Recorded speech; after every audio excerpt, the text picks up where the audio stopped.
CM Siddaramaiah ಅವರ ಸುತ್ತ ಮುಡಾ ಅಕ್ರಮದ ವ್ಯೂಹಾನೇ ರಚನೆಯಾಗಿದೆ. ರಾಜ್ಯಪಾಲರ ಅಂಗಳದಲ್ಲಿ ಪ್ರಾಸಿಕ್ಯೂಷನ್ ಸುಳಿಗಾಳಿ ಗಿರಿಕಿ ಹೊಡಿತಾ ಇದ್ರೆ, ಇತ್ತ ಖಾಸಗಿ ದೂರುಗಳು ಅಹಿಂದ ರಾಮಯ್ಯನ ಹೆಗಲೇರಿವೆ. ಹೀಗೆ ಸಿದ್ದು ವಿರುದ್ಧ ಸಲ್ಲಿಸಿದ್ದಂಥ ಖಾಸಗಿ ಅರ್ಜಿಯ ವಿಚಾರಣೆ ಇವತ್ತು ನಡೆದಿದೆ. ಈ ಮಧ್ಯೆ 2 ಖಾಸಗಿ ದೂರುಗಳ ವಿಚಾರಣೆಯನ್ನ ನಡೆಸಬಾರದು ಅಂತ ಹೇಳಿ ಸಿಎಂ ಬೆಂಬಲಿಸಿ ಸಲ್ಲಿಸಿದ್ದಂಥ ಅರ್ಜಿಯನ್ನ ವಜಾಗೊಳಿಸಿರುವಂತಹ ಕೋರ್ಟ್ ಅರ್ಜಿದಾರರನ್ನ ಕೂಡ ತರಾಟೆಗೆ ತೆಗೆದುಕೊಂಡಿದೆ.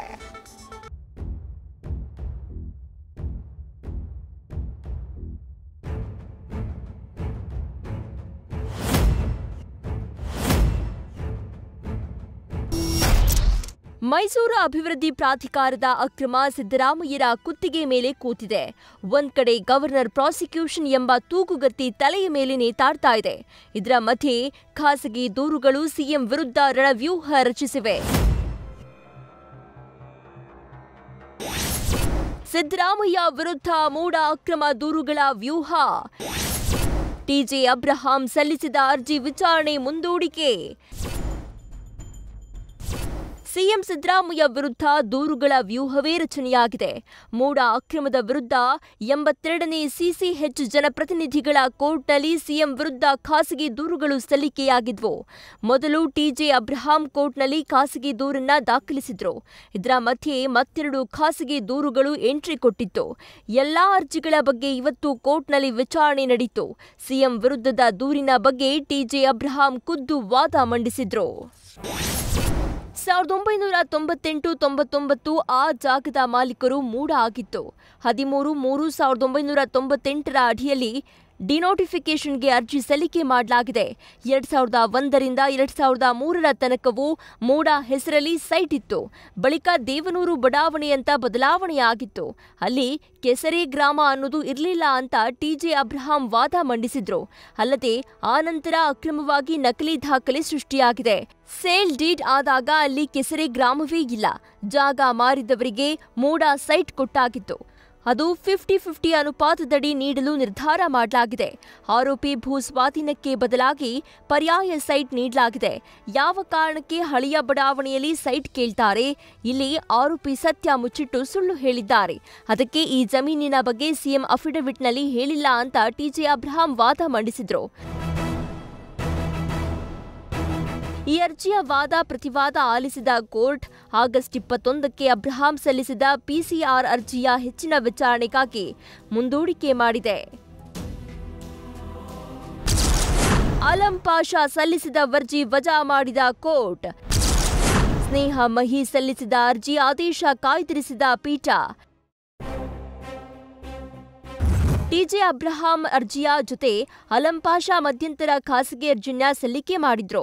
ಜೊತೆಗೆ ಸ್ನೇಹಮಯಿ ಕೃಷ್ಣ ಕೂಡ ಸಿದ್ದರಾಮಯ್ಯ ವಿರುದ್ಧ ಪರಿತ್ಯಾಜನಾ ಪತ್ರದ ವಿಚಾರದಲ್ಲಿ ನಿಯಮ ಉಲ್ಲಂಘಿಸಿದ್ದಾರೆ ಅಂತ ಅರ್ಜಿಯನ್ನ ಸಲ್ಲಿಕೆ ಮಾಡಿದ್ರು.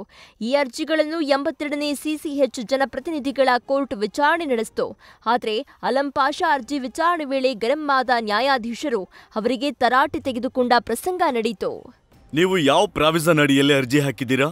ನಾನು ಪಬ್ಲಿಕ್ ಪ್ರಾಸಿಕ್ಯೂಟರ್ಗೆ ಸಹಾಯ ಮಾಡ್ತೀನಿ. ಆದ್ರೆ ಅದು ಪಿಸಿಆರ್ ಕನ್ಸಿಡರ್ ಆದ ಬಳಿಕ ಅಲ್ವೇ? ಈಗ ನಿಮ್ಮ ಮಧ್ಯಪ್ರವೇಶ ಗೊಂದಲ ಸೃಷ್ಟಿಯಾಗಲ್ವೇ? ನಾನು ಹೈಕೋರ್ಟ್ನ ಜಡ್ಜ್ಮೆಂಟ್ ಹಾಕಿದ್ದೇನೆ. ನಿಮ್ಗೆ ಇರುವ ಪ್ರಶ್ನಿಸುವ ಅಧಿಕಾರವೇನು?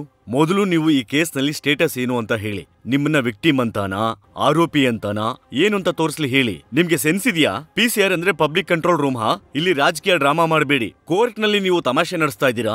ಪಿಸಿಆರ್ ಅಂದ್ರೆ ಏನು ಅಂತ ತಿಳ್ಕೊಳ್ಳದೆ ಅರ್ಜಿ ಹಾಕ್ತೀರಾ? ಪ್ರಾಸಿಕ್ಯೂಷನ್ ಪರ್ಮಿಷನ್ ಇಲ್ಲದೆ ಸಿಎಂ ವಿರುದ್ಧ ಪಿಸಿಆರ್ ಪರಿಗಣಿಸಬಾರದು. ಮೊದಲು ನಿಮ್ಮ ಪ್ರಶ್ನಿಸುವ ಅಧಿಕಾರ ಸ್ಪಷ್ಟಪಡಿಸಿ. ಹೀಗೆ ಆಲಂ ಪಾಷಾ ವಿರುದ್ಧ ನ್ಯಾಯಾಧೀಶರಾದ ಸಂತೋಷ್ ಗಜಾನನ ಭಟ್ ಗರಂ ಆಗಿದ್ರು. ಅಲ್ಲದೆ ಆಲಂ ಪಾಷಾರ ಮಧ್ಯಂತರ ಅರ್ಜಿಯನ್ನ ವಜಾಗೊಳಿಸಿದ್ರು. ಇನ್ನು ಸ್ನೇಹಮಯಿ ಕೃಷ್ಣ ಪರ ಲಕ್ಷ್ಮೀ ಅಯ್ಯಂಗಾರ್ ವಾದ ಮಂಡಿಸಿದ್ರು. ವಾದ ಪ್ರತಿವಾದ ಆಲಿಸಿದ ಕೋರ್ಟ್ ಆಗಸ್ಟ್ 20ಕ್ಕೆ ಆದೇಶವನ್ನ ಕಾಯ್ದಿರಿಸಿದೆ. ಇದೆಲ್ಲದರ ಮಧ್ಯೆ ಖಾಸಗಿ ದೂರುಗಳ ಸಂಬಂಧ ಸಿಎಂ ಕಾನೂನು ಸಲಹೆಗಾರ ಪೊನ್ನಣ್ಣ ಸಿದ್ದರಾಮಯ್ಯರನ್ನ ಭೇಟಿ ಮಾಡಿ ಮುಂದಿನ ಕಾನೂನಾತ್ಮಕ ಅಂಶಗಳ ಕುರಿತು ಚರ್ಚೆ ನಡೆಸಿದ್ದಾರೆ. ಇತ್ತ ಮೂಡಾ ಕೇಸ್ನಲ್ಲಿ ರಾಜಕೀಯ ದುರುದ್ದೇಶವಿದೆ ಅಂತ ಪ್ರಿಯಾಂಕ್ ಖರ್ಗೆ ಕಿಡಿಕಾರಿದ್ದಾರೆ.